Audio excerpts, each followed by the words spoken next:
गुरु जी जय श्री राम। जय सिया राम, जय सिया राम। गुरु जी एक प्रश्न है कि 18 पुराण और 6 शास्त्र का प्रधान क्या है? अच्छा, 18 पुराण, मेरा कहना है 18 पुराण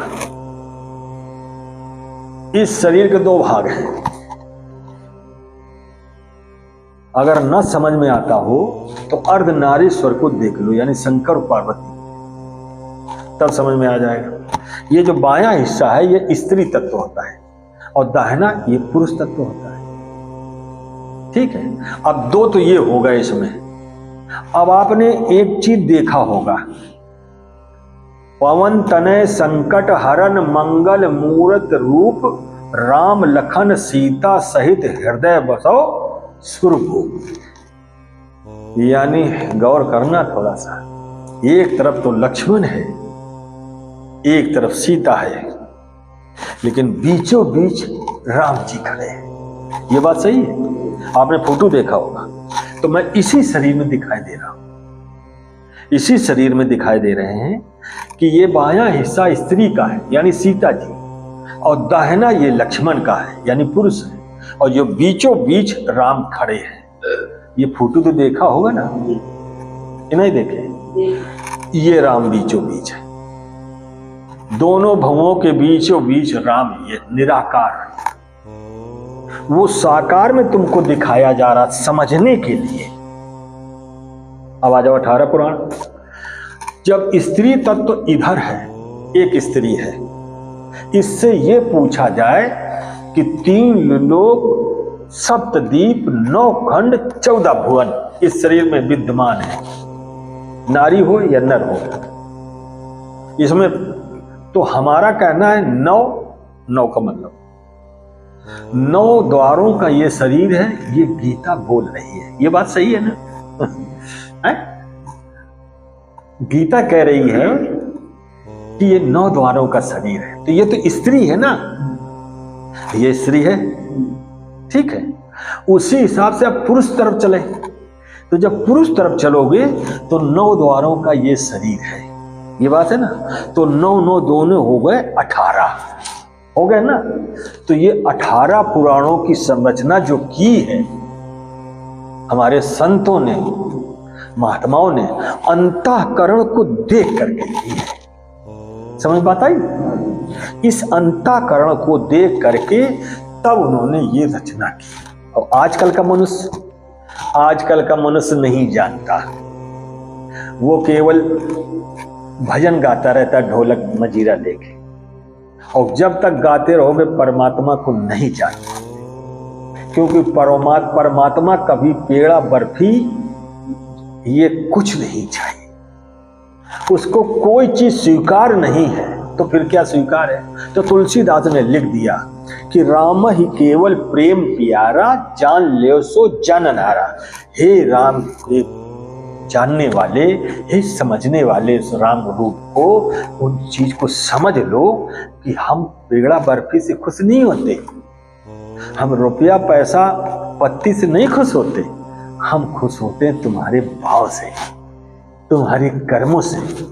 इसलिए हर एक इंसान को अपने भाव प्रेम संगत होना चाहिए, वो प्रेम जुड़ा होगा। तुम भले भी किसी बिरादर में हो, किसी भी जात में हो, क्योंकि ईश्वर के हाथ कोई जात नहीं, इतना ध्यान रखना। और प्रेम से गले मिले वाली बात की जाए, ठीक है? वही हमारा कहना है कि इंसान जो है ये खाम भटक रहा है, और इसको सही मूल जड़ नहीं, तुलसी मूले सींचिए फले फूले गाय। मूल जड़ को पकड़ना चाहिए। वो आदमी आजकल पूरा पत्तों घूम रहा है, इसलिए उसकी अधोगत होती चली जा रही। समझ बात आई? अब आ जाओ शास्त्र का मुख्य उद्देश्य होता है ये 6 शास्त्र। 6 का मतलब जानते हो? हाँ, 6 का मतलब होता है, 6 का मतलब होता है पतन। तो 6 कैसे लिखा जाएगा? छत्री वाली छा और या। 6 माने होता है पतन। ये जो पूरा शरीर बना है ये 6 है। ये शरीर जो है ये क्षय है, लेकिन ये अक्षय बैठा है।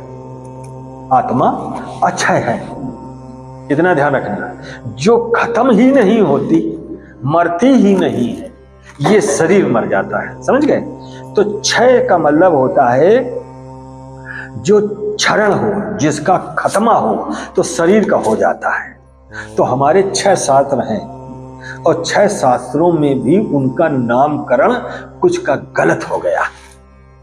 लोगों ने अपने मतानुसार लिख डाला, उनको बुद्धि कहे कैसे क्या कहा जाए, कौन सी बुद्धि लगाई जो इधर से उधर कर दिया।